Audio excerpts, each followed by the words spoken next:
Hello, ladies and gentlemen. Welcome to NJPW Puroresu Review. I am your co-host Andre C.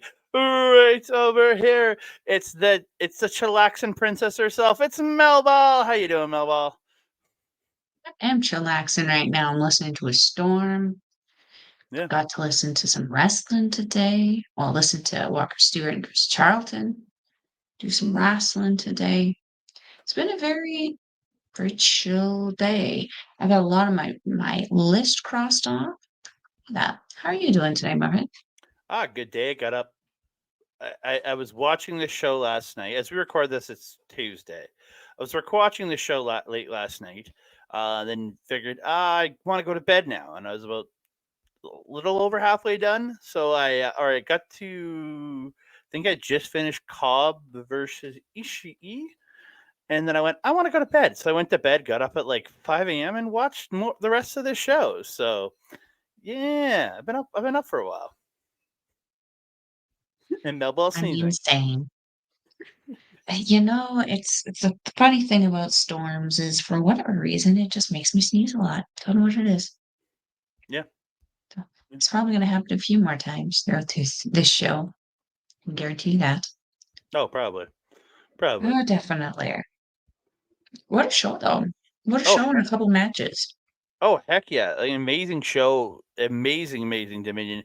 We are here to talk the best of the Super Junior semifinals. We're just going to give you the results on those two matches. Then we're going to talk Dominion as a whole, but capping it off with the best of the Super Junior finals and the resulting setup for a couple weeks from now for the best of the, for the title shot. Again, it's all, and again, a lot of big news coming out of this show, both in Japan and the American side for Forbidden Door. Lots and lots coming at us. Oh, Very much so. Very much so. yeah. So again, but before we get into that, I want to thank each and every one of you guys for joining us here, whether it's in video form on YouTube or in audio form on Sunday's Main Event. Thank you so very much. If you want to hear us in audio form, or if you are listening to us in audio form, thank you so very much. Please give us a 5-star review, and then if you want to listen to us though, go to SundayNightsMainEvent.com, get the RSS feed, and add us to your podcast catcher of choice, and listen to us. Listen to all the great other content that they have over there. That Sunday show is always dope. Steve has got great stuff with his NXT show on Tuesdays, and Boris and Dak Xavier with their awesome AEW Dynamite review. Love that show. So please check all that out. SundayNightsMainEvent.com or patreon.com/SNME Radio to support them for only $4 American per month. Or go over to Chop Tees and support them by buying a t-shirt or a hat or a hoodie or anything like that over there. And if you're watching us on the video version, whether it's on Andre Mabar's Talk, whether it's on Backbreaker Video, god damn it, every time now. please like You the video. annoy the hell out of me for so many things. I am so happy and proud of myself. I have found one.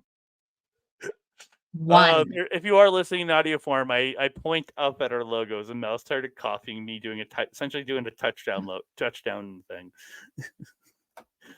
YMCA. So please like our video, subscribe to the channel, comment down below.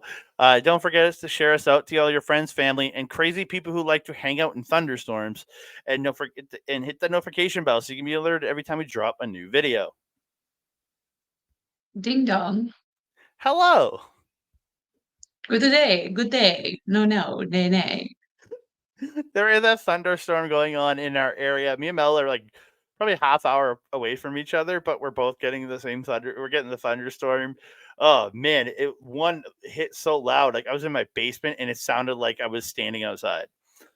Yeah. Yeah. Yeah. I'm unfortunately on the kind of like weird area of town where I'm getting a lot of the rain and I'm getting a lot of the noise, but I don't get a lot of light. I know Mm. there's a lot of lightning downtown and on the south side right now, but like for me, it's like there's a point like by like 97th Street where it just splits off and it goes north and into the city and it misses me entirely. I do not get a light show. I am jealous. Yeah, I saw lightning as I was leaving. I was getting ready to leave my job, and I work in a lumber yard. So I saw lightning. I was like, going inside. Yeah. Yeah.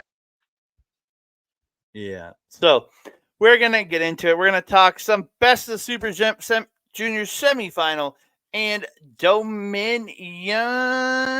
Let's go.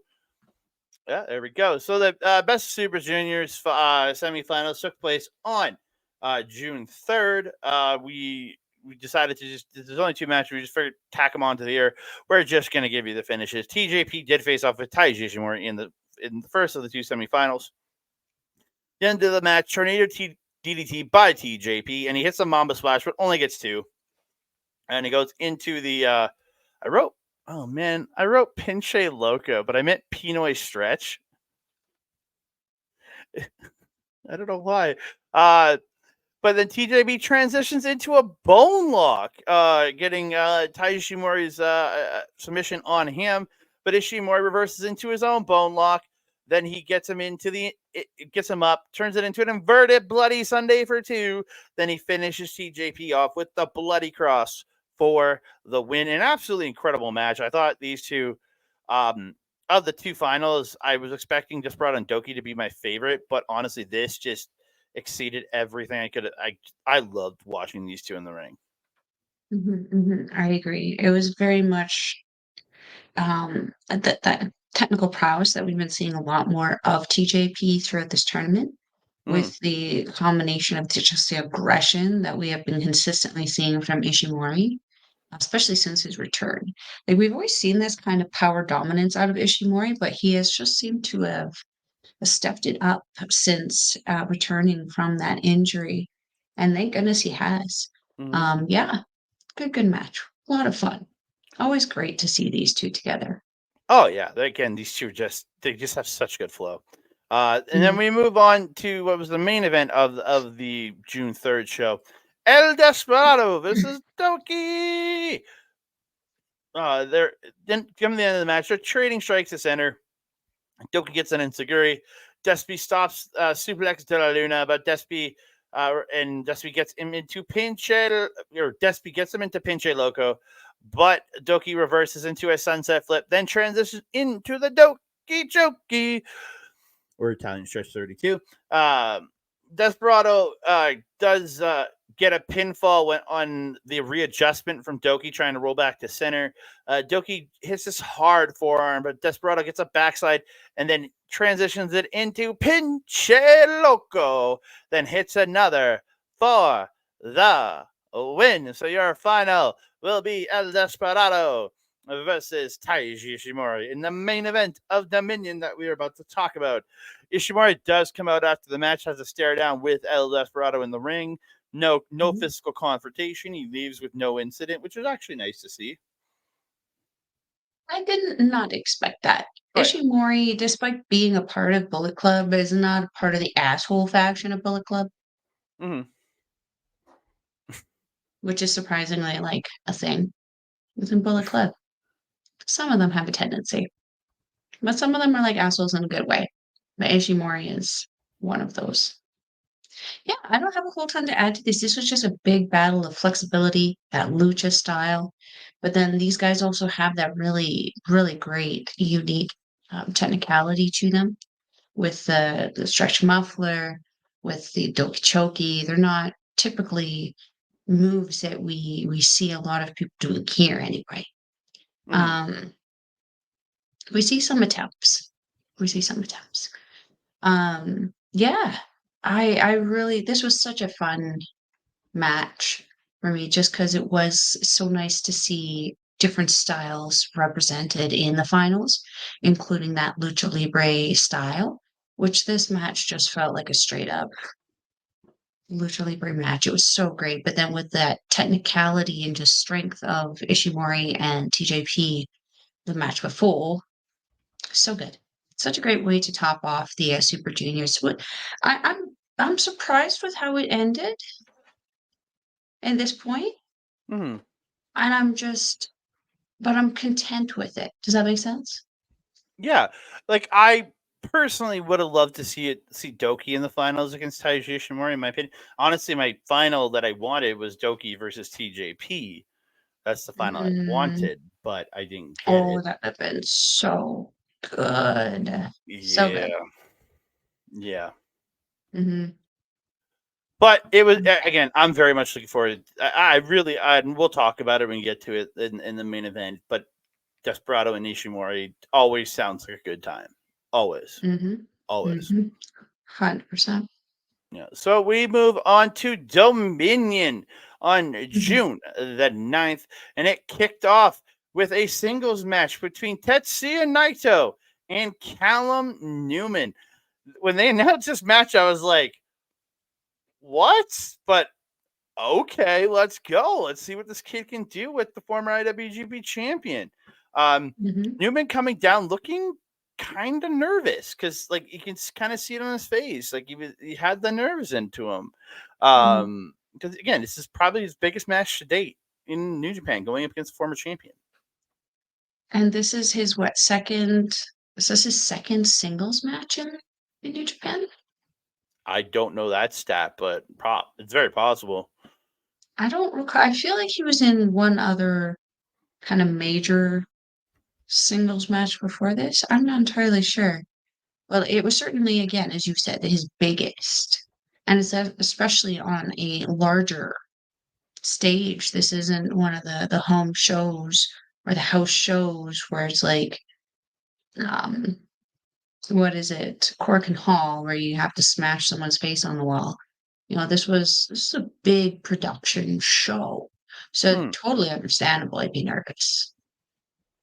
I'm kind of just scrolling through his cage match looking for. I don't think he's. I think this might be his first. Oh, damn. Everything says United Empire. United Empire. There's a singles match in Rev. Oh, sorry, Oh, Ishii versus Callum Newman last year at Road to Tokyo Dome. There, that's yeah. yeah. So he did. So He this was did. his second, Yeah. but his Oh, biggest show. he also had one against Shomakato. That yeah, yeah, that makes sense. Now he won that one, didn't he? Yes, he did. That makes sense. Makes sense. But Decent, everything isn't it? else is tag match. Everything else is tag matches. I That's mean, it makes insane. sense right now. They're getting him ready, getting him used to the style, getting him acquainted with it, and I think based on this match, did a pretty good job. Yeah. So Newman actually attacks Naito as he's on the getting on the apron to come in the ring, Mhm. drop kicking him to the floor. Then he hits a beautiful triangle moonsault to the floor, Kota Bushi style. He goes to whip Naito into the barricade, but Naito reverses, sends Newman in the barricade. But oh my god, Newman just bounces off. It comes back and just drop kicks the shit out of Naito on the floor. They end up in the ring. They're fighting. Naito ends up getting Newman onto the apron, hits a neck breaker onto the apron. Looked just rough as hell. This is where he finally starts taking off his gear, and then he takes his pants off, and then chokes Newman with his pants. Mhm. Mhm. Uh, yeah, Yeah, he did. there's some great cravat work by Naito in this match. Newman just gains this insane speed in the ring and hits this sick running boot to Naito. Looks so man, this guy can move. Prince of Pace for sure. Heck yeah. Heck yeah. Yeah, it was insanity. He hits a corner drop kick in the PK, can only get two. Naito ends up putting Newman up top at one point, hits a Frankenstein diner. Naito goes for a lariat, but Newman catches him into a Spanish fly for two. Then he hits a bridging tiger suplex for two. They get into a series of reversals. Naito gets a running Destino, but only gets two. Newman's like falling over, trying to throw strikes at him. Naito starts hitting hard back elbow, and Newman fires up, hits a bunch of forearms, but he goes for the tornado kick. But Naito ducks, hits that back elbow to the neck, follows it up with Destino for the 1, the 2, and the 3. So Tetsuya Naito beating Callum Newman. I think as every single person that was looking at this expected. I would have to agree.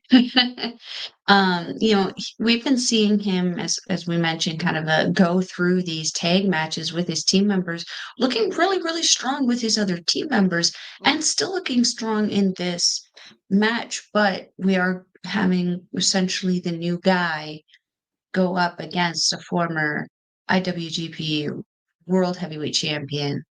Um, yeah, I am actually, I didn't, how do I say this? I expected him to hang with Naito, but I didn't expect him to hang as long as Hmm. he did with Naito. I expected this to be a little shorter. So I was actually very, very happy with how how they actually did this match. I did also hear on commentary. Did you hear Walker mentioning that Callum not liking the comparison he's getting to Will Ospreay, which I found a little odd because at his age, he really would be the second coming of Will Ospreay, the future Will Ospreay, if you will, because Ospreay arguably kind of, I wouldn't say winding down his career, but like he's at a point in his career where he's noticing the wear and tear and is starting to take a bit more responsibility for it. Is that Hmm. maybe the right way to kind of look at it? Yeah, and I understand the getting annoyed at the comparisons because again, Mhm, he wants to be seen as his own. But again, it's only natural. You're part of the team that the man founded. The man mhm, brought you into this team. You have mhm, a very similar style in the way the flying around and the some of the kicks you do, some of the flips you mhm, do to your former mentor. Um, it's just it's hard not to compare. You use the os cutter in your matches, so mhm. or as we're calling it, the Newman cutter or the Callum cutter, whatever we're calling it Callum now. cutter is what I was calling it. Yeah, but again, he uses that move, so Mhm. yeah, you Mind you, we change the name depending on who's using it, right? Because Chris Starr uses a variation of it too. We call that one the Star Cutter. Dalton Rogue, same thing. I call it the Rogue Cutter. yeah, you What do. do we call soy? Do we call it the soy cutter? The Irish cutter?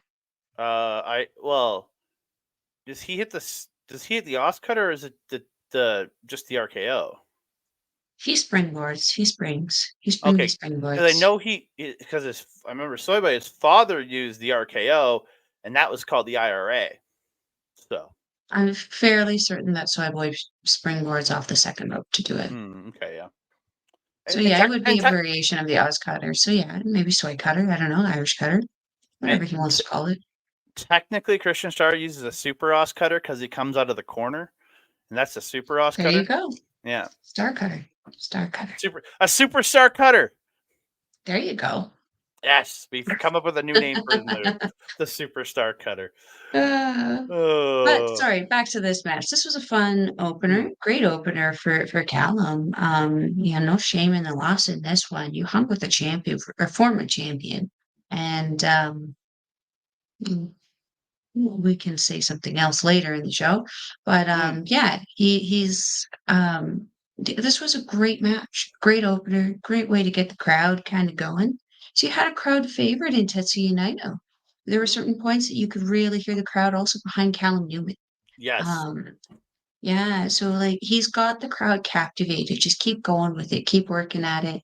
And I think eventually one day, I think when he gets out of the black trunks, we'll start to see him start to really differentiate himself from that Osprey kind of lineage and form his own little path. I do like that he has a more evolved gear than Bolton Oleg though, because he actually has that little green stripe on the side on the side. Yeah, I as Yeah, well. I as well. Well, we'll discuss that later too. and I think he's got green on his boots and kick pads too. I think a little bit. Not I believe so. But yeah, like we also saw Kosei Fujita start doing that a little bit more when he mm, joined TMDK in the he same did. way with the little He did. hints of orange or the towel hanging out of his Hmm. trunks or something. Yeah, Yeah. I like it. It is a very nice touch, like you said. So after this match, we saw Walker and Chris. We saw them at the commentary table. It was great. I always like seeing. I love the fact that for years Kevin Kelly could never get on camera, and now almost every show they show Walker and Chris. It's great.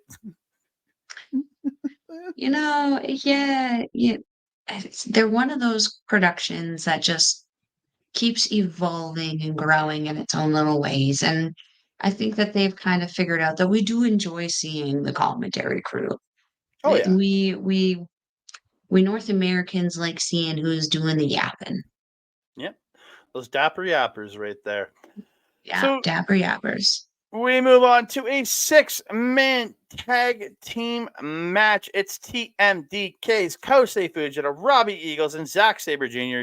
taking on the good-looking War Dogs, Clark Connors, Drilla Moloney, and LJ Cleary from Pro Wrestling Noah.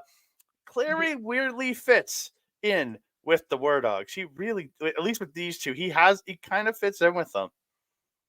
Look wise, yeah. Yeah, again, 100%. like he has 100%. because like he's more that like smoother handsome. The other two are like the rugged handsome guys. So like, but he fits. You know what I mean? Yeah, yeah. I'm not gonna lie, I spent a lot of his intro trying to figure out his jacket, why there was a W on it. It was not a W. Oh my, seriously? Yeah, I'm sorry. I I had, apologize. I shouldn't be laughing at you. I apologize. I mean, to be fair, I mean, look at the picture here. That's an L and a J. You can, if you don't see that tiny little line in between there, though, I it does understand. kind of look like a W. Yep. But yeah, I aesthetically speaking, I do actually think he did really kind of fit in. Throughout the match, I felt sometimes there was a little bit of a disconnect, Mm-hmm. where he kind of felt a little alienated, but I still felt overall he worked very, very well with the War Dogs. Yeah, Yeah. takes into it, man. Connors is this beautiful snap power slam to Fujita. But Fujita comes back with this European clutch on Connors on the gore attempt. But Drilla comes in, picks him up, going for a Drilla killer. But Robbie comes off the top, hitting a flying knee to Drilla to stop the Drilla killer. So they start working over Connors in the ring, and all three members of TMDK get in the ring at one point, all working a body part of Connors. It was great. I love that So spot. funny. Uh, Drilla ends up grabbing the boot of Robbie Eagles at one point, and Connor nails him with a Jeep flip. It was just beautiful. Yeah, Fujita. Oof, this kid, every time, I gotta say, his chops are phenomenal. Mhm, Yeah, so mhm, throughout the match when Cleary's been in, he runs over and like shoves Sabre in the face or hits him or something, just mhm. antagonizing him. So Sabre gets in the match and just starts unloading on Cleary. And it just because he's been getting cheap shotted the entire match. And he gets him down, hits that neck snap with the feet. It was just so good. Yeah. Mhm. The end of this match comes. Cleary hits a kick, hits a spin kick to the face of Sabre, but Sabre ends up catching a kick, another kick into an ankle lock, then transitions into a German. He gets the German, hits the PK, picks him up, Zack Driver, and he just kneels on Cleary for the pin. Yeah. Yeah. I mean, so what happens? So maybe someone didn't let this kid know. You talk shit to the wrong person, you get hit. Mm-hmm. And in this case, he got hit. He got hit bad. Um, I made the comparison of Dalton Rogue to Drilla Maloney the other day with the double stomps here.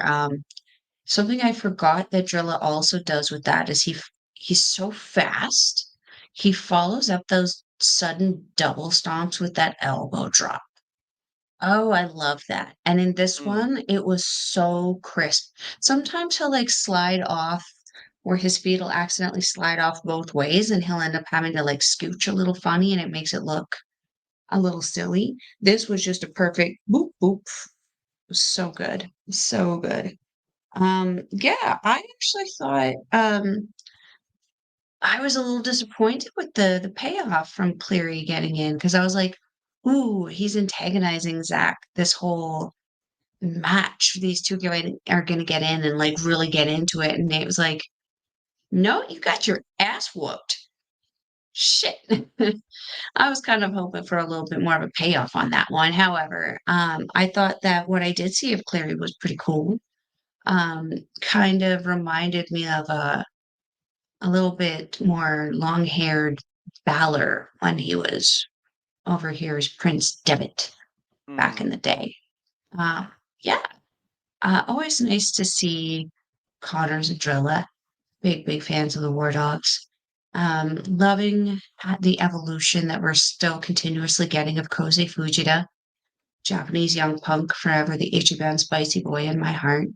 Mm-hmm. And it's really nice to see Zack Sabre Jr. back with his boys, supporting them on the road. Yes, great way to follow up the opener. Yeah, again, I thought just great second management card. Again, I felt this card just flowed all the way to the end, even with Mm-hmm. Evil in the semi main event. This card just flowed. I agree. So we move on to the match I was probably looking forward to least on this show, but ended up Mm-hmm. being like a really strong match. It's the KOPW Championship match, a Storm Catch Rules match. Yu Uemura versus Great O'Khan. Stormcatcher rules. No strikes are allowed. Grappling, submissions, suplexes are all that are allowed, and pinfalls and stuff. 15-minute time limit. 2 rope breaks each. And if you go for a third, you get disqualified. There's no leaving the ring. If you do leave the ring, it counts as one of your rope breaks. You can only win by pin submission or win by disqualification. I'm sorry.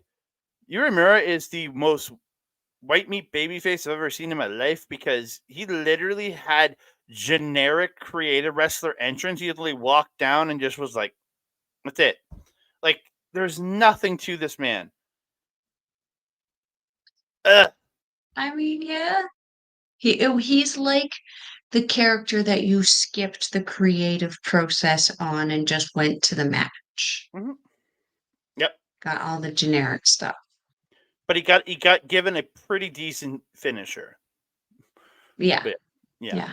Yeah. Great O'Khan wearing fight shorts, which have a sponsor on them too. I don't remember the name of the sponsor, but he has a sponsor on them.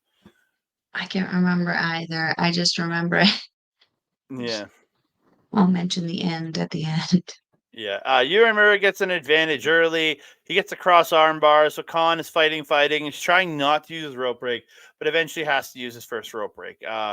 Khan ends up biting Uemura. He gets an arm triangle choke, and Uemura eventually has to use his first rope break. Uemura at one point bites Khan on the ear, just like, screw you. You bit me, I'm biting you. It's like, I don't know if I want to bite somebody. Uemura ends up put it in your mouth. Uemura ends up tossing Khan over the top to the outside, which does result in Khan losing his second rope break, but he did get the chance to regroup on the floor. That's true. That's true. Yeah. There is Uemura at one point reverses an eliminator into the cross arm bar, but Khan is like going for the ropes, and he realizes he can't, and like Uemura is trying to almost like kind of twist him into the ropes to get him to force him to get him disqualified. Smart. But Khan eventually stacks Uemura up for 2, and Uemura has to break it to break the pin. Khan hits this insane overhead throw that looked just awesome. Goes through the eliminator, but it's reversed. But Khan gets grapple Fade Khan, which is that sleeper suplex, then hits the eliminator for the win. Great O'Khan getting his championship back, or his however you want to whatever it's called. He's KOPW. Yeah, it's the interim champion or whatever until the end of the year. Yeah, but yeah, he's got his belt back. It's awesome. Yeah. yeah. I've struggled with the credibility of the KOPW championship just because it sometimes at the best of times feels like a joke championship. I wanted it to have some credibility. And I thought it kind of was starting with that feud with Shingo Takagi and Taiji last year over it. When it kind of got taken over by these two, it was kind of like got made into a joke again, which is unfortunate because Great O'Khan is no freaking joke. That guy's a great wrestler, one of the most adaptable wrestlers I've ever seen in a wrestling ring. and that he was able to kind of make this match work for him, and wasn't this like Yu Uemura's stipulations? Yeah, because I think the last one with the tire flipping and stuff was Yeah, that was Khan's. Okan. Yeah, This one was Yui Mura's. 'Cause usually they in the past it was all about voting, wasn't it? I don't really know. Like the fans voted on it. I sometimes, maybe, I don't really know. But, I think I heard, like, the commentary at one point say that, after the match, how unfortunate that Yu Uemura, lost the title in his own kind of rules and his stipulations. So, yeah, it is unfortunate for him, but I'm not gonna lie, I feel it's better this way. I would like to see, just 5 guys kind of turn inward and kind of do some reflection, and with Sonata returning very, very soon, I'd like to see them kind of become something worth talking about again. I'd like to see them reinvigorate, revitalize themselves, and kind of come back a little bit stronger, and maybe find Yuya some charisma out in the big wide world. I so what I was mentioning with the shorts afterwards, what I thought was really interesting and what I've always liked about Great O'Con is he always tries to do something different. I do enjoy that he puts the like belt on his back and that he's doing the United Empire symbols behind his back on his booty or whatever.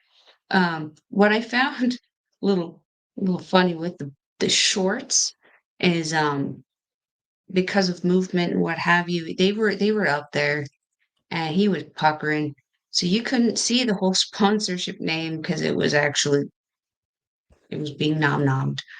Um, but yeah, this was a really surprisingly fun match. This was actually again like I think you mentioned this is not something I was looking forward to either. Um, but it turned out to be actually very, very solid considering I didn't have very high expectations for it. Yeah, but it Yeah. turned out like just be a really really good match. Yeah, and it didn't what I really liked about it, how long it was. Yeah, it was like It 10 wasn't minutes. It was 10, yeah, just it over 10 wasn't too minutes. long, and it wasn't too short, it was just right. It was Goldilocks. Yeah, definitely. So we move on. Oh, there. It's a picture of O'Gredo Khan standing over your mirror with a title belt in his awesome new fight shorts. I like those that length of short on Yeah, him. I Like, think that suits him very well.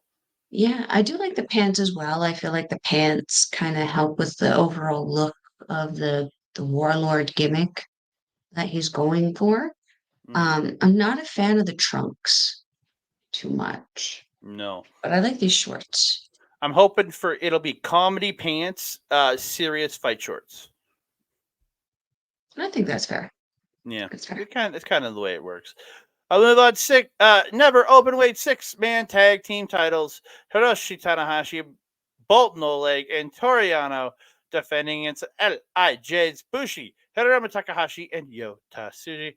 Bushi with that fuzzy mask again that haunts my nightmares. This time it's neon green and just I forgot to look up what critter that was. no, just no. Um, Yeah. You get into the match. It's just some good back and forth early. Bolton ends up dropping Tsuji at one point, hits the flying body sausage. And then he does that gut wrench swing to hey, Oh, that's yes, what to Chris Charlton Suji. calls it. That's what Chris Yeah, yeah, Charlton no. calls it. And then I know. he does that gut wrench swing to Tsuji. I was Mhm. very impressed by it because Tsuji didn't really even tuck that much, and Bolton Mhm. looked like he had no Mhm. problem swinging Tsuji around. Then hits the gut wrench suplexes or gut wrench suplex. Then Hiromu and Bushi in trying to double suplex Bolton Oleg, but no shot. He just lifts them both and suplexes the both of them. Adorable. Uh, Adorable. Bolton outpowering Yota Tsuji, but Tsuji comes back, hits that backbreaker into the facebuster and stomp, follows it up with a Falcon Arrow for 2. The end of the match comes. Tsuji hits a knee to stop a sling blade by Hiroshi Tanahashi, and he hits strikes and a headbutt, dropping him.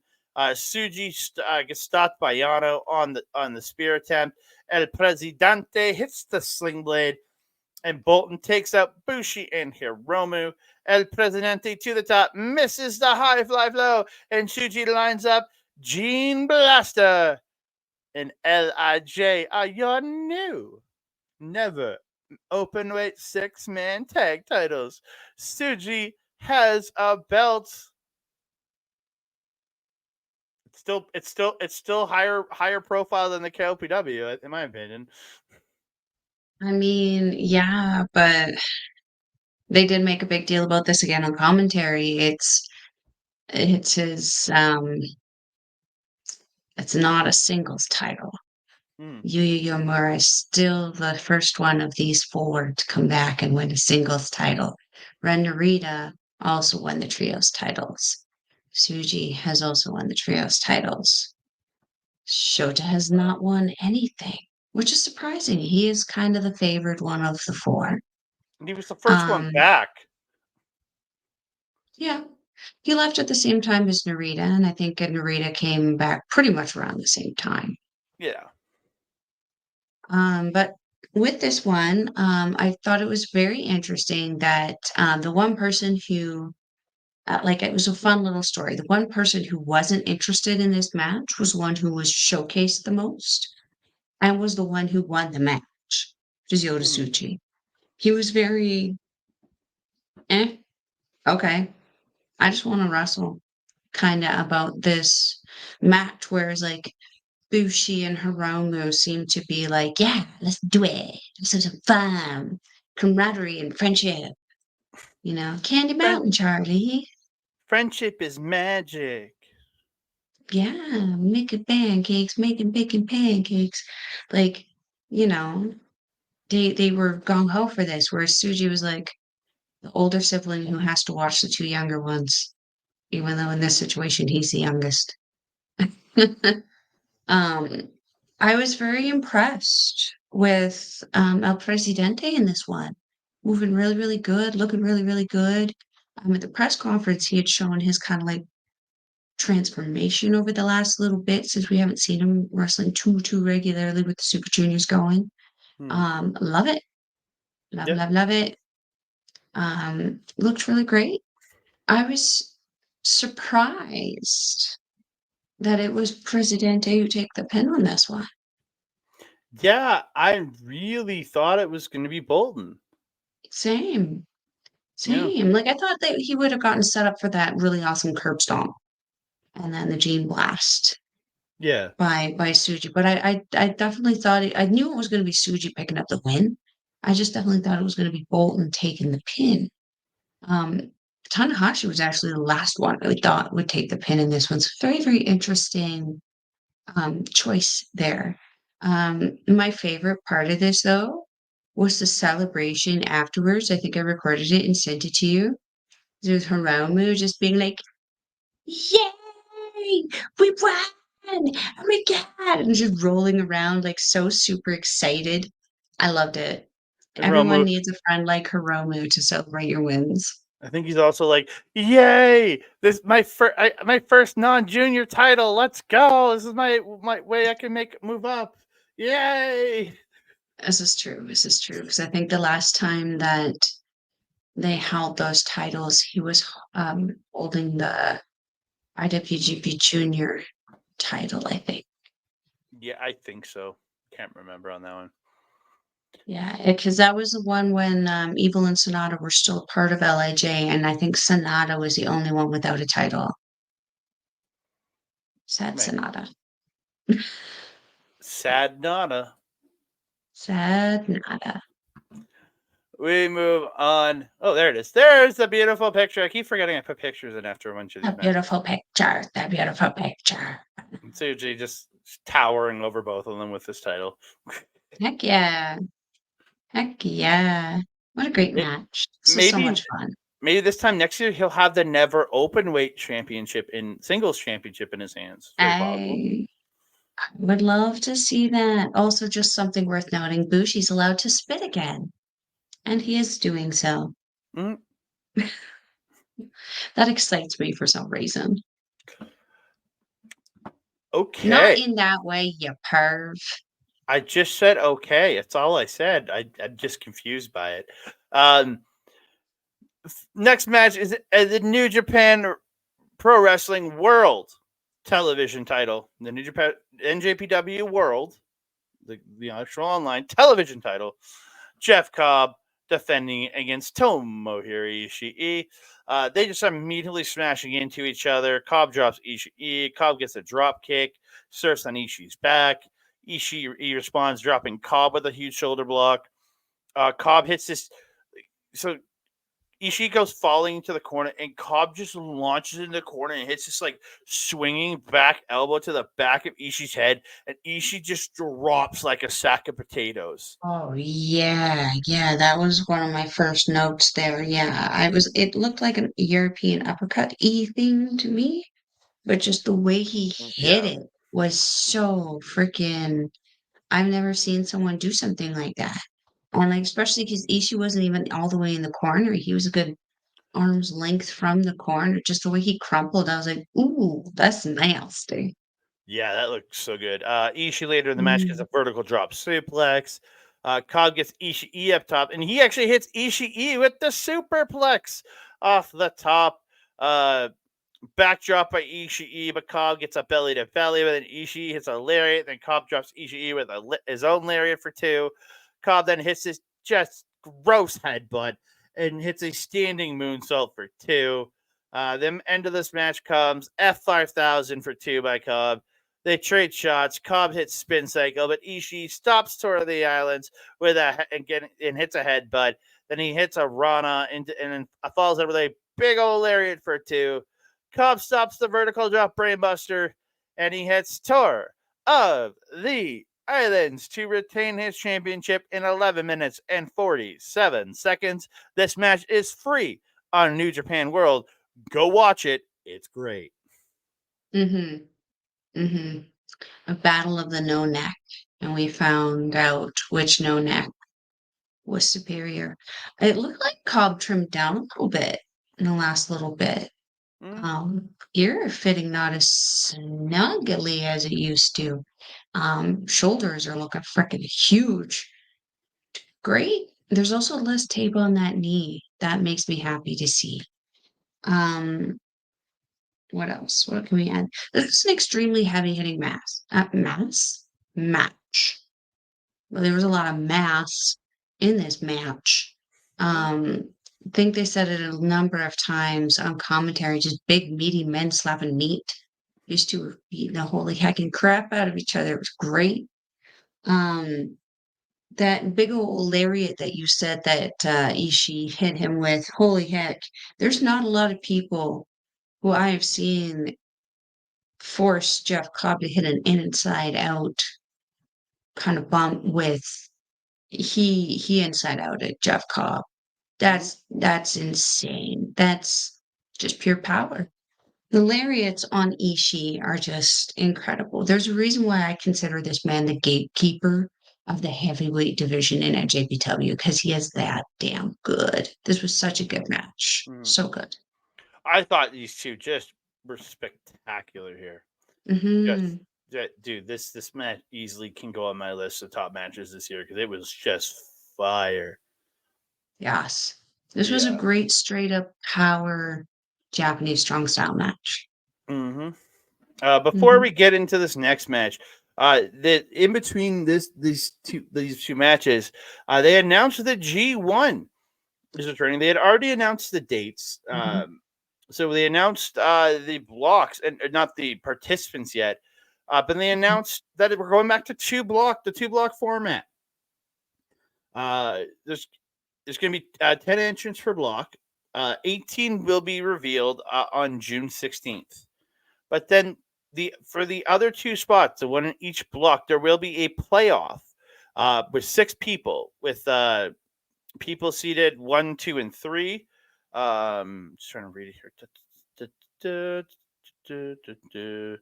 Uh, Yeah. So yeah, and it'll be like and then there'll be a playoff to kind of get in, or matches to get into that final, and the finals of the G1 is actually going to be 6 people, which is odd. Because usually it's 2 people per block at most. It's gonna be Mm-hmm. 3. So the first place person will get a bye to the second round of the playoffs. The people that come in second and third in their respective block will face off. At least that's according to, yeah, they will face off. The winner of the 2-3 match will face the person that finished first in their block, and the winner of that match will go to the finals, essentially. Okay. So making it more complicated. I mean, maybe it'll help with all these freaking tiebreakers and ish. Mm-hmm. And again, there's now Right? more potential for certain guys to get to the finals because, like, last year we did a little thing with SNME Radio, where we did like a little pick'em pool or draft thing. Or We're I looking picked to, Kenta again and I was stupid. yeah, we're looking to do the same thing again this year. It's going to be even tougher because I'm only going to be able to do 5 people this year, because that'll end up with, if we do 5 people, that ends up with 4 picks each. Yeah, it's going to be a lot tighter this year to do a fantasy draft. Yeah. You might have to actually just make it 4 people. So we each get No, we 5. can do it. We can do it. Yeah, we'll figure it out. But we're gonna have a fantasy draft this year on the channels. With last year, the man who organized last year, Matthew Ederer, will be coming back again to join us. And Mhm. we're still trying to figure out who the other 2 are. So, but we'll have more information as the participants are announced, and the final 2 people, once they get announced, then we'll do the draft. Mhm. Yeah, Coolio. coolio. So we get into this. Okay. It is a 4-way elimination tornado tag match for the IWGP and New Japan Strong Open Weight Tag Team Championships. Bullet Club's Chase Owens and Kenta, who are the current IWGP champions, taking on Gorillas of Destiny, El Phantasmo and Hikuleo, who are the current Strong Openweight champions. They were with Jado, taking on TMDK's Mikey Nichols and Shane Haste, who have Fujita, Eagles, and Sabre at ringside with them, taking on Mhm. Bishamon, Hiroki Goto, and YOSHI-HASHI. This match was complete chaos. Just until we got down to the final 2 teams, it was just pure chaos. And even then, it was still kind of chaotic. Mhm. I'm not going to go through everything here. Bullet Club gets this great little toss up into a powerbomb neck breaker to ELP. Looked really good. I quite like that. So they're all fighting in the ring. ELP is doing all his moves. He hits the super kick to Haste, but Haste reverses Godsend into a DDT. ELP hits sudden death to Hikuleo by accident when he's trying to hit, I think it was Shane Haste. Mhm. And TMDK send ELP out. They hit the tank buster to Hikuleo, and the Strong Openweight Tag Champs are eliminated. And this caused a little kerfuffle for the team.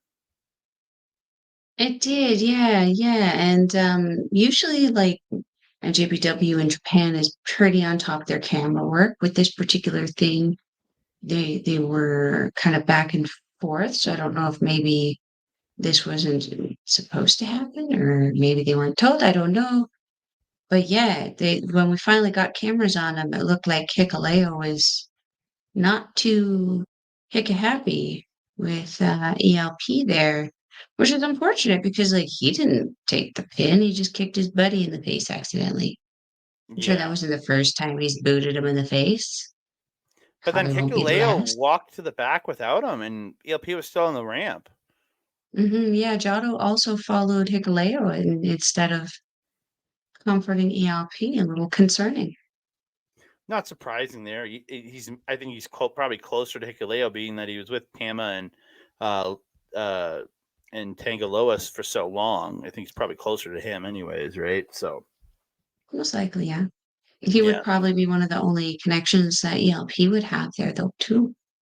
yeah. So Mhm. actually, Chase at one point hits a Death Valley driver to YOSHI-HASHI, and Kenta hits a PK, and then Bullet Club does the war drums to Hiroki Goto. I was like, ha ha ha ha. I called them the bullet clubs. Bullet clubs. That's genius. The Bullet Clubs. I know. I know. Go to that one. I still hate the move, but I like the name better. Still hate the I move, do though. too. As soon as I saw that, I'm like, no, they're gonna do the war drums. I'm like, no, it's the bullet clubs. So the next elimination comes. The C trigger is caught by Goto, and YOSHI-HASHI hits a super kick, and then he gets a neck breaker across the knee of Goto, to Chase Owens across the knee of Goto. They hit violent flash to Kenta, and then they hit violent flash to Kenta onto Chase Owens.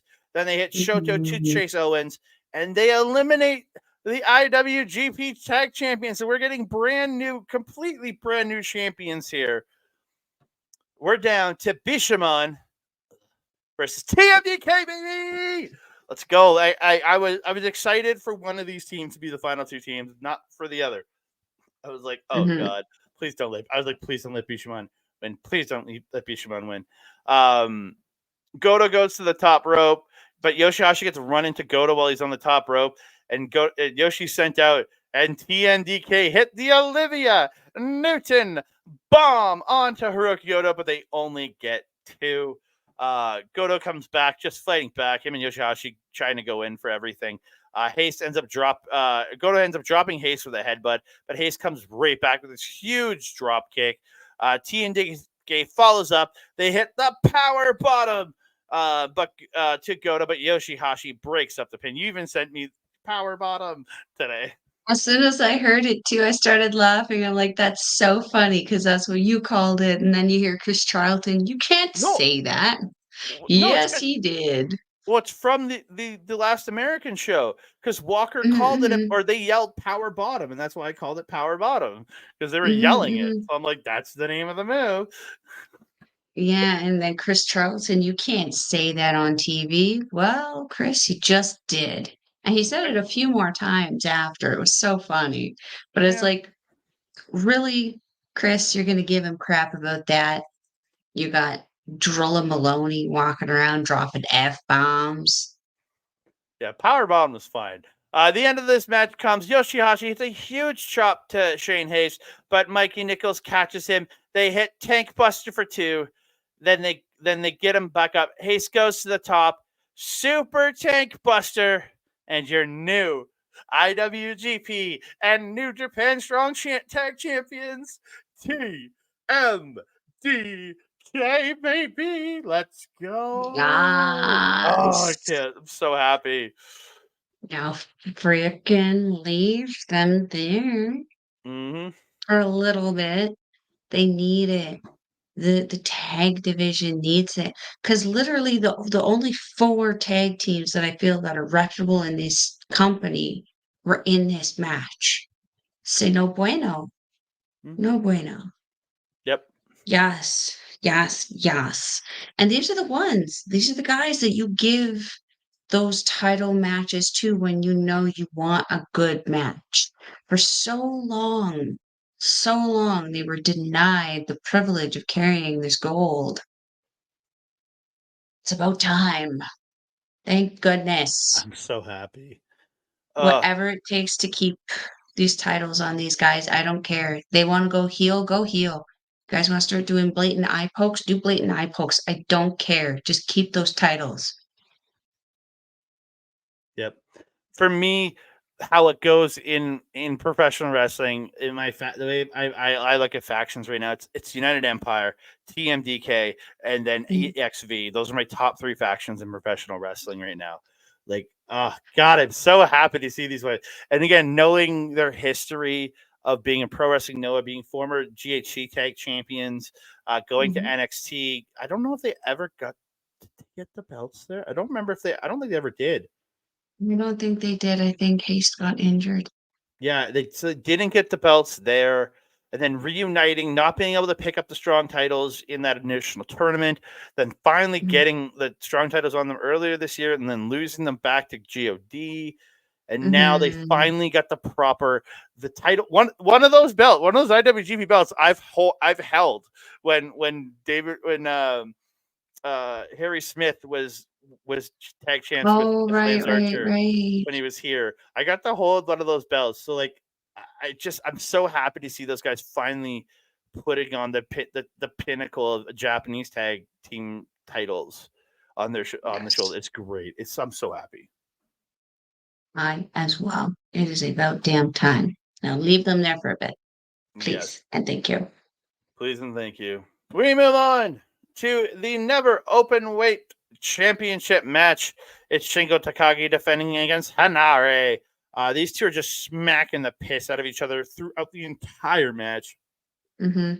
They just keep smashing into each other like freight trains, hitting repeated headbutts to each other, but in a kind of safeish way where they were doing the ones like you have the head, but then you kind of end up almost hitting, you hit your hand, Yeah, yeah. but then they do go into the skull to skull headbutts, and I was like, ew, no, ugh, no.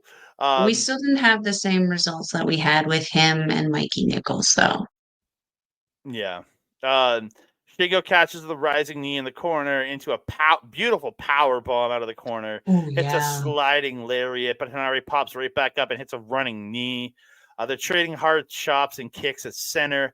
Hanare drops him with kicks, but then Shingo hits this just palm strike dropping Hanare. Hanare comes back with a disaster kick off the second turnbuckle, but then Shingo hits a lariat to drop Hanare. Hanare ends up reversing Made in Japan into Ultima, then into Streets of Rage, but can't capitalize on the pin. The exposed knee to the face by Hanare, but Shingo catches the knee at another running knee at center and hits Made in Japan, but he cannot capitalize by getting the pin. So Shingo starts unloading strikes, but Hanare hits a liver shot. Shingo hits his own shot. Then Hanare gets a PK, gets him down and hits a PK. They continue to trade strikes, then headbutts. Hanare drops him with a headbutt, but then Shingo pops up. It hits a lariat, then hits this like. Then Hanare comes out with this rocket-like headbutt, like almost like a flying Kokeshi, like just rocketing, headbutting him, and they both go down. And the ref starts to count 1, 2, he gets to 9. I'm like, get up.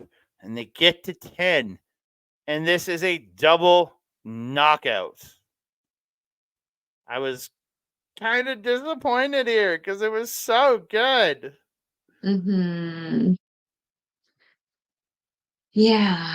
This one was, it was like one of those matches that we've said where it's like, it's so good, the journey, but the results, no point. Yeah. Yeah. Disappointed. Boom. Is that all you Boom, boom. got? Is that all you got? Disappointed? No. See, here's the thing. Like the ride, like I said, the ride was so good. Mm-hmm. Ride was so good. These guys were fired right up. Hanari, especially, we just seen him come back after that pretty serious injury when it was like brain was split open. Well, his brain wasn't split open, but his head was split open. And it was just crazy. And he was gone for a good little while for coming back for this kind of feud. And he came back very savage, very Mm-hmm. angry, very much that kind of Maori warrior that he is very clearly by his beard tattoo. I mean, wow, this match was so good, but then to have it end like that, I was just like, but but why? What I do kind of enjoy about it, though, is that it kind of leaves an open-endedness to it, in Mm. that the idea that we could revisit this potentially, and that as a fan, I wouldn't be mad about it. I feel that they could be given a little bit more time to build a little bit more something behind it, have some more undercard matches that are maybe considered a little bit more important. Because the focus lately has been the Super Juniors, so that any undercard tag matches have kind of not been considered very important in the overall kind of scheme of things. So I don't feel that this particular match was given the kind of build that it could have potentially had, particularly with both these guys being so good at talking that talk. Mhm. So I think that for me as a fan, despite being like a little disappointed with how it did end, that it does leave me excited at the potential of a re-showdown of these guys again later. And we know that Shingo is really good at showdowns again. And then again, they can push this match till the fall because especially after the Soul Tour, Mhm. they're going into the G1. And I really Mhm, kind of mhm. hope we see these two in the same block so we get like a teaser in the summer of Yeah. what's to come, maybe a King of Pro Wrestling or whatever show they want to do in the fall. Have these two Mhm, face off for the title again. And honestly, it's gonna be kind of cool if they ended up in some kind of draw, like a double count out, double something in the mhm, G1, so that they're both nobody has that advantage going into the next title match. I think to mhm. be kind of cool, but I need it to be like a double count out or just a 30-minute draw or something if I they agree. face off in the G1. Yeah. Mhm, Yeah. mhm. So we move on. Semi-main event of the evening. It's Jon Moxley, the IWGP World Heavyweight Champion, defending against Evil. So the Lumberjacks for Evil are House of Tortures, Yujiro Takahashi, Yoshinobu Kanemaru, Sho, and Ren Narita, and their little dick. Um, Evil comes out with a replica IWGP title. It is not him. He ends up missing the New Japan He ownership. didn't miss him. He sprayed him in the face with spray paint. Oh, was this okay? Whatever he did, he sprayed a bunch of black goo in a dude's face. This is like a New Japan ownership representative. Um, Mhm. he talks shit to him and tells him to go home, and the guy ends up leaving.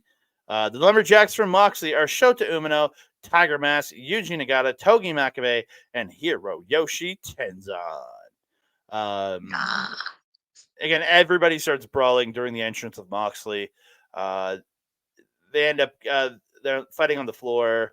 Then they get into the ring. Moxley gets a figure four in the ring, but Evil eventually gets to the ropes. And but Moxley I noticed Moxley pulling a Naito here and just kind of relaxing, but not letting the move go, and the ref untying the legs. Mhm, Yeah, he pulled a mhm. Tetsuya Naito there. I It's liked it. smart. It's smart. Yeah. Evil sends Mox out at one point, and House of Torture all start whipping Moxley with the belts. I was like, ow. Yeah, that probably didn't feel too pretty, no. No. Evil gets a modified knee bar in the ring, but Moxley gets to the ropes. Moxley gets to 10 punches into a pile driver for 2. Evil rolls out. Mox gets a beautiful tope suicida onto all of House of Torture. Mox gets a belt and starts whipping Evil like a government mule. Pull an old I was surprised one of those two didn't pull out an old JRism there. I was surprised by that. And probably a stance in solidarity with Kevin. Yeah. Moxley ends up setting a table up on the floor. Togo throws powder in his face. Evil gets a chair, puts it on the head of Moxley, pulls off that old home run hit that he would do, hitting the chair Mhm. around the guy's neck. What I loved also in that moment is you could literally see the powder track right across Moxley's face. Like, there was powder flying up everywhere, like, they did really, really good, but he just clearly threw so much that he had, like, an Urukai white line up his face. It was amusing to me. Yeah. Evil back in the ring. Evil gets Moxley up, hits a superplex. So only get 2. He puts on I think it's Tenzon's Anaconda Vice, but Moxley Mhm. fights out into a choke, and then Evil starts grabbing at the ref, and the ref goes to smack Evil, but Evil drops, and he hits Moxley, and Moxley goes at the ref, and I mean, to be fair, I mean, he probably didn't see the setup, he just felt the smack, right? So, like, yeah. he's probably like, "Why the hell is this little guy just smacking on me?" So Evil takes advantage of the distraction and picks up Moxley, hits Darkness Falls, but only gets 2. There's a pure chaos reigns out as all the lumberjacks end up in the ring and everybody's just brawling. Narita comes in, just smacking everybody with the push-up bar. Evil hits a low blow to Mox. House of Torture then hit the Shield power bomb through the table on the floor. Evil then brings him into the Mox into the ring, hits a Death Rider, but he only gets 2. Everything is Evil reversed into an Everything is Violence by Jon Moxley, as it was called. Mox gets a barbed wire bat from under the ring, takes out all the members of House Torture, but Evil hits him. He gets the bat, but Mox hits a cutter. Mox then just unloads on Evil with the barbed wire bat, hits the curb stomp, follows it up, Death Rider, and Jon Moxley retains the IWGP World Heavyweight Championship. I know you and me were both saying we kind of wanted to see Evil win to get this title back in Japan, but I'm kind of relieved that Jon Moxley won in a way because now I don't have to deal with Evil being the champion. You know what I mean? It was like one of those catch-22s.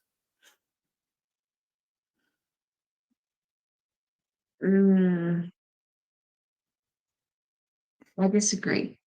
I still would have liked to see Evil take this. And given what has been set up now with Forbidden Door, do we want to reveal that real quick? Yeah, so post-match, Moxley cuts a promo. Well, Moxley celebrates with his lumberjacks, gets a good pose, nice pose there with the legends and Shota Umino. They're all wearing Jon Moxley and mock shooter shirts. I like that. He cuts a promo saying, "Anybody, anytime, anywhere, come out and face me. I'll take any challenger." And Tetsuya Naito makes his way out, challenges Moxley, and this match has been made official for Forbidden Door. So I feel like this is just an all around great. The title's coming right back to Tetsuya Naito here. The only reason that I'm okay with Jon Moxley retaining the IWGP Championship here is that at Forbidden Door, he is dropping it to Naito, while Mercedes Moné will be picking up the NJPW Strong Women's Championship from Stephanie Becker. That's the only way I'm going to be happy at this point. Because, 100%. Again, we are getting into G1 season. We need our champion in the tournament, pure and simple. And I don't think that Moxley is available for that long.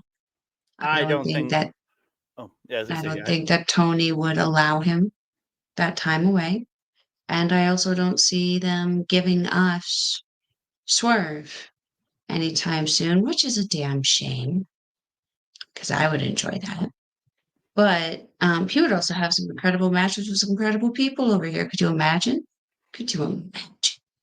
Especially if you put him in, I would say the most obvious team to put him in, which would be LIJ. I feel that would be a good spot for him to sit while he's out there because he is not quite face, he's not quite heel. You know what I mean? If it wasn't for the fact that his team just turned on him, I would have just said take Gates of Agony and Brian Cage with him, but his team just turned on him too. So no. Like, bring him over, have LIJ be hospitable to him because he's just like them. He's ungovernable. I struggle with that freaking word. But yeah, ungovernable. I can say it better in Spanish than I can in English. How sad is that? Ingobernable. It's so weird. Anyway, I still, even though that's clearly what is most likely going to happen, I still would have liked to see it on Evil, just so that I know in that little bit of time that we would have the IWGP title in Japan. But I can deal with it if it's just going to be another a month. Is it the 30th, right? So like 3 weeks. 3 weeks. No, 3 weeks. It's beginning of July, isn't it? Or is it it's the 30th. It's literally June 30th. Literally less than 3 weeks. That watch party's happening here, right? I'll be back. Don't worry. You're the watch party host. Come on. I have to know these things. Yes, I know. So yeah, I'm looking forward to that. Forbidden Door, these two, I think, would be pretty phenomenal. I agree. Um, I am a little worried though because it will be on AEW. We know that Moxley likes to bleed, and we know that AEW has no problem blading. We know that Tetsuya Naito likes to bleed. I don't think he needs a blade. I feel like his skin just really does rip that easily. But I suspect that one of or both of these guys is going to be excessively bloody by the end of this match, and I'm not looking forward to that. But we both know that both of these guys are able to participate in each other's psychological warfare very, very efficiently. So we know that the build that we're going to get for the next couple of weeks is going to be phenomenal. Mm-hmm. But we also know that the battle that we're going to get is going to be disgusting. Yeah, it very much will be. Mm. Yeah, so we move on to main event of the evening. It is the best of the Super Juniors 31 finals. It is Taiji Ishimori versus El Desperado. Ishimori in the white knight gear tonight. Desperado comes up through the stage, kneeling on the riser. Kind of badass there. I liked it. Mm-hmm. Yeah. Mm-hmm. I liked it. It was very suave.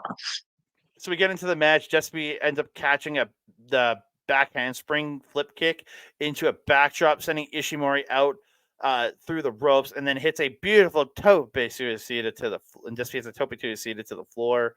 Ishimori gets Desperado in the ropes near the corner, and he hits the nasty German, our favorite move.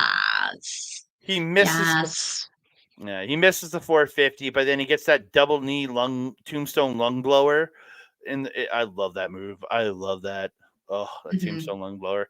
I love that move. Later in the match, Despy gets a stretch muffler, but Ishimori rolls him up for two.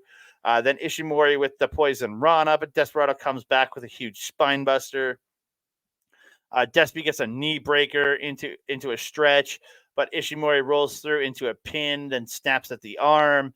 He hits a ripcord La Mystica into the bone lock. Ishimori rolls it to center, but Desperado fights. He fights. He fights. But as Ishimori tries to roll them back to center again, Desperado transitions into numero dos, but Ishimori keeps one arm free and gets the reversal around into a Canadian destroyer. It was Yeah. great.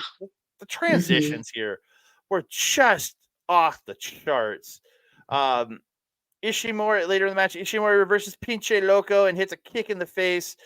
Inverted Bloody Sunday by Ishimori for two. Desperado sends Ishimori into the exposed corner. He hits a J Driller, follows it up with that Pinche Loco.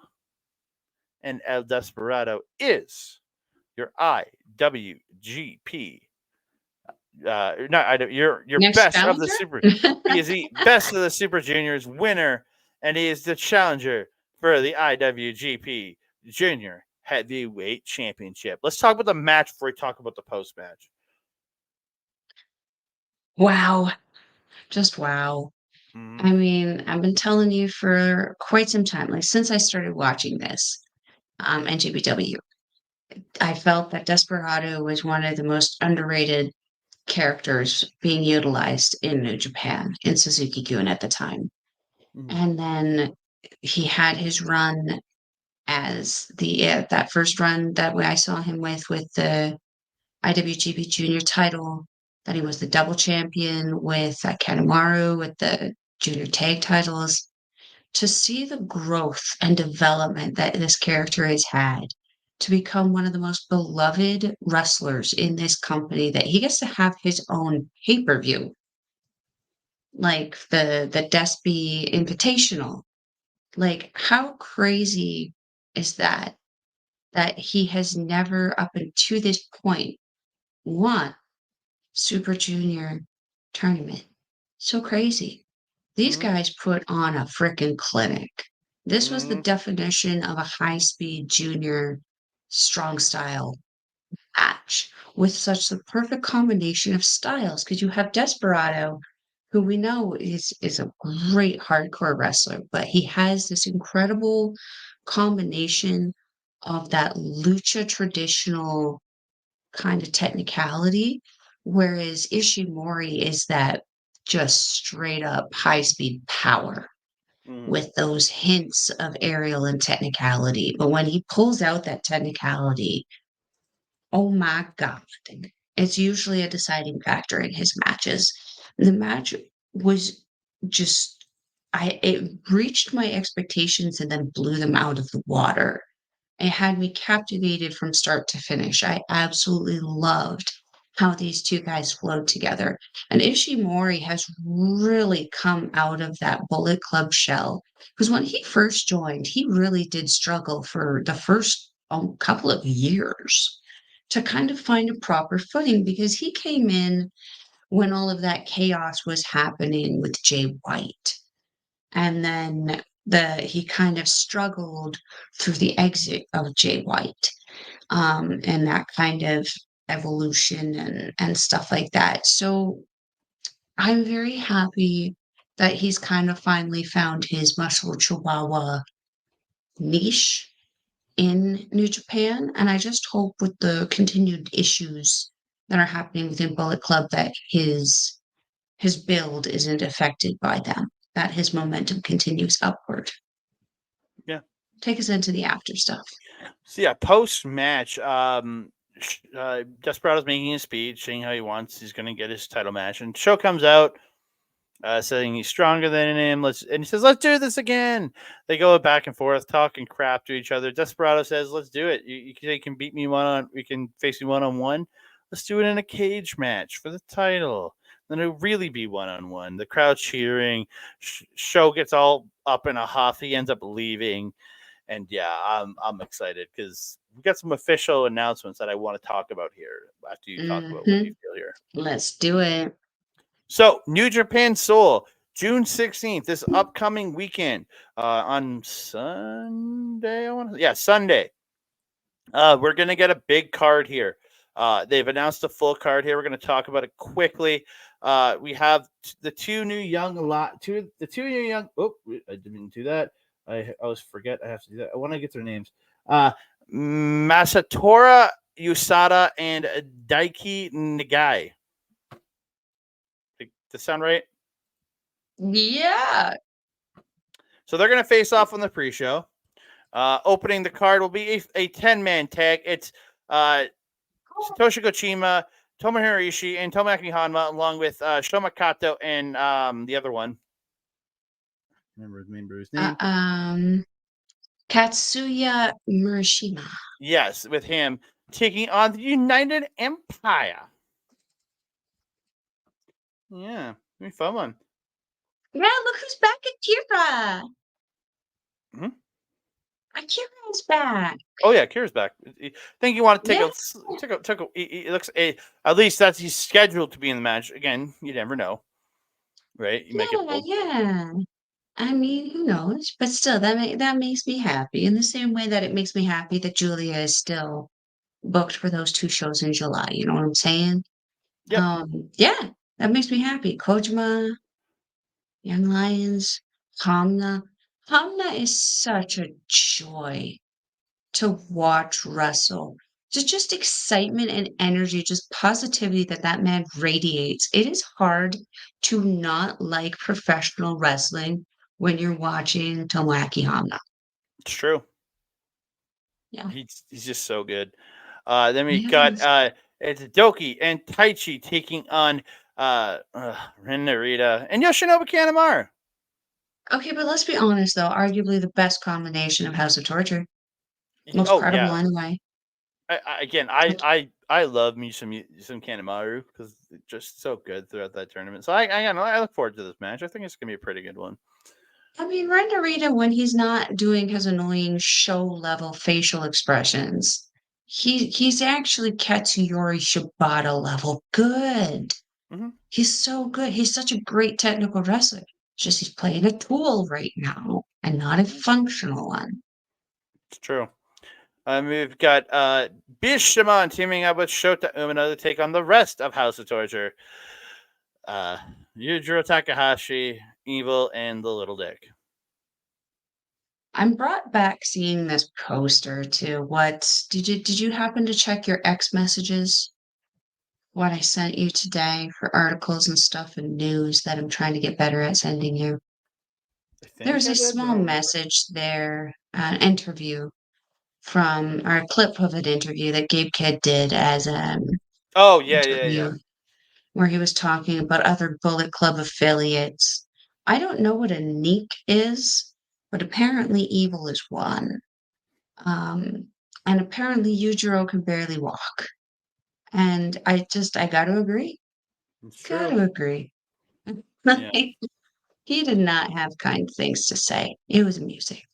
Yeah, and then we get LIJ's Titan is still in Japan, teaming up with Tetsuya Naito to take on Yuya Uemura and Taka Michinoku.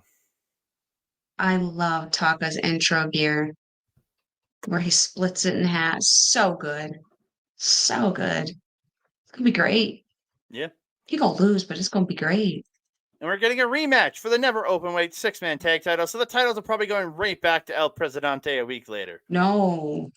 Oh, I will have such bad criticisms if that happens. Nay. Hot potato titles. You might as well just put Mr. Potato Head on there. I don't want to get back to these being hot potato belts. I really don't. No. Let these guys have some add some credibility to it. 100%. Please.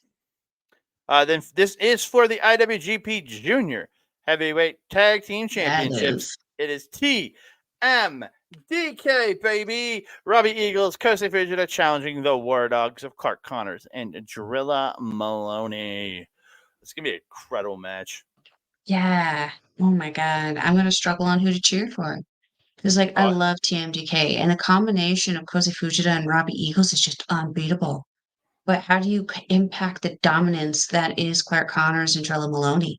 Especially when you have Drilla Moloney with having that extremely dangerous kind of pulls it and sets it up out of nowhere, Drilla Killer. And then the Jeep hit. What is that? Jeep flip. The flip. But and doesn't he do a drive-by too? Clark Connors is a beast. Straight up power. Then you got Drilla Moloney, same thing. These guys, they did take losses to TMDK, but wasn't it Fujita lost to Connors and Eagles lost to Drilla. Fujita all the way didn't. Around. Eagles beat Connors. No, Eagles beat Drilla because it was your guy versus my guy, remember? Eagles beat Drilla, but then I think Kosei Fujita lost to Connors? No, they both beat them. Oh, yeah, you're right. That's why they're getting this. You're right. Come on, man. I had a good point going there. It's a great point. I wasn't even done it, damn it. Oh, sorry. No, well, it's gone. You interrupted me, so it's gone. Then we get a rematch. Rematch! What? No, why? I don't know. They decided to go back to it a week later. I completely forgot about this, to tell you the truth. God damn it. Here we talk so greatly how this didn't have to happen right away. It could happen later date, blur. Oh, by the way, it's happening next week. I completely forgot. Your semi-main event of the evening is for the IWGP Global Heavyweight Championship. I just need to move off that because I'm still mad that match is happening so soon. It's Sonata returning to face David Finlay. Oh no. I know. Oh no. Now here's my problem. Because Sonata's coming back from injury, you want him to come back on a high note. You want him to come back swinging. So you'd want him to figure out a way to look strong coming out of this match. You can't take that belt off Finlay yet, though. You cannot. He just won it. Now he's been on a hiatus because of the Super Juniors. No. This belt was made for this man right now.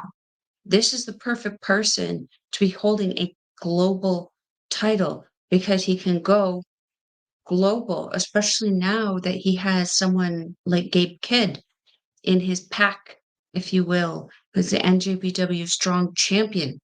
No. But then again, you can't have Sonata lose this match, not clean anyway, because that'll make him look hella weak. And I hate saying this because Sonata is a personal favorite of mine. He went out looking weak. He's had a very hard time since winning the IWGP title and then dropping it. He struggled even more. I'm concerned. This match concerns me greatly and deeply. This needs to be played so right. This needs to have no AEW involvement. None. Your Wow. main event for the IWGP Junior Heavyweight Championship in a steel cage, baby. It's El Desperado versus Show. I mean, it's in the cage. Okay, this is the cage one. This will be great. Yeah, this will be good for sure. I can't wait to see because I hate the over animation expressions that Show does. I can't wait to actually see him doing it from Desperado, walking him around and just throwing him into shit. Like just rub his face along that fence, please, so we can see him going, yeah, because that's the only reason that you should be making that face. I want to see him get thrown into a lot of stuff. Please, El Desperado, per favor, please. Beat the holy heckin' shit out of this kid for all of us. I agree. Please. That is all. PSA from Malball. Destroy the show. But we have come to the end of another episode of NJPW Puroresu Review. I want to thank y'all for joining us here. You can find me on the X at That Canada Guy, TikTok, Instagram, and Threads at That Canada Dude. You can find me on Facebook at Andre and Melba Wrestling Talk. Also on our YouTube page, youtube.com/at Andre and Melba Wrestling Talk. You can also find us in audio form, Sunday Nights Main Event.com or patreon.com/SNME Radio. Go check us out. Get the RSS feed. Join up. And if you're listening in audio form, thank you so very much. Please give us a 5-star review. And also go, if you want to support them, you can support them on Patreon, $4 American per month, or go over to shoptees.com and you can purchase a t-shirt, a hat, a hoodie, or all the other merchandise that they have there. Support SNME. You can support them over there. You can also support me over on Twitch, twitch.tv/our local establishment. This comes out on Wednesday morning. I'm going to be live Wednesday night at 8 p.m. Mountain Standard Time, 10 p.m. Eastern, with my boy Oled, bringing back Marvel Talk and the MCU Rebound with our special guest, Lauren Goodnight. We're going to talk in Captain America and the Winter Soldier. So check us out over there. And then one more shout out to our boy Mike the Ref. It's youtube.com/@backbreaker videos where he simulcasts all of our stuff. And he has his AEW watch alongs on there. If you want to see those live, go to twitch.tv/Mike the Ref, where you can hang out with him every Wednesday, Saturday, and pay-per-view Sunday as he watches AEW and reacts to it. You can also see him play video games the rest of the week, where you can find the replays of those over at youtube.com/@backbreaker_gaming, where you can find stuff from him, Mr. PJC, Mr. Rick Jules, and their frequent guest, Kayla J. Kayla J. Kayla J. Kayla J. We love Kayla J here. Melba. Where can they find you? If you're wanting to follow a Melball, you can find her on the X thing at Collins Melball. You can find her on everything else: Facebook, Instagram, TikTok, Mastodon, and Blue Sky at Melball Collins. You can also find me on our local establishment's programming, Japanese Wrestling Update with this guy, every Friday at 8 p.m. Mountain Time, unless it's not. And then we will let you know on social media. This week we are going live at your usual time, 8 p.m. We're actually doing a live. I'm going to be live probably twice this week on Friday. Probably doing ladies wrestling showcase earlier in the afternoon. That's gonna be a busy, busy day. Busy day for my wall. Anyway, Japanese wrestling update, 8 p.m. Mountain Time with this guy, Friday. Be there. You can also catch me, as I mentioned, on Astro Pizarro's YouTube channel where we do our show Ladies Wrestling Showcase, a show all about the ladies of professional wrestling. We got news, updates, all kinds of stuff on there. So be sure to stay tuned to our socials when that guy's coming out. It will most likely be 4 p.m. Mountain Time on Friday, but stay tuned to Astro's socials to find out when exactly. Where do I go from here? If you're wanting to watch New Japan Wrestling, we will leave a link in the description box down below. It is njpwworld.com. It is 999 yen, or approximately 10 Canadian. And it is actually 10 Canadian. Shout out Sean Spears. It's an amazing price to watch some. It's $9.99. $9.99 American. It's about $14.50 Uh, Canadian. oh, our dollar really sucks, don't it? It does. Thanks, people who did that. Don't know who to blame in that, but 10 Canadian. Shout out Sean Spears. Oh, 10 American. But okay, 10. We want to say Canadian because Sean Spears is Canadian. $14.50 Canadian. Yeah, sure. 7 loonies, or sorry, 7 toonies, whatever the fizzity. I'm not good at math. It's 14 something for NJPW. It's an amazing price for some professional wrestling, but all of those NJPW TV title matches are free. So go check it out for a teaser before taking the plunge. It's definitely worth it. Andre, my trusted friend and colleague, do you have anything else to say to the beautiful people? I just want to say thank y'all so very, very much for joining us here. Whether it's on the audio form and Sunday night's main event, thank you so much. Please give us a 5-star review over there and like us. And if you want to, sundaysmainevent.com. And then if you want to support patreon.com/SME or choptees.com and hit the SNME section to support by buying some merchandise. And if you're watching on video, whether it's Andre Mil Wrestling Talk, whether it's Backbaker video, I want to thank y'all so very, very much for joining us here. Please like the video, subscribe to the channel, comment down below, share us out, tell your friends, family, and those weird people that get taken away by thunderstorms, get floated down when the streets are all full of water and they get taken away by the water. Share this out to them, and don't forget to hit that notification bell so you can be alerted every time we drop a new video. Ding dong. Hello. Are you talking about Georgie?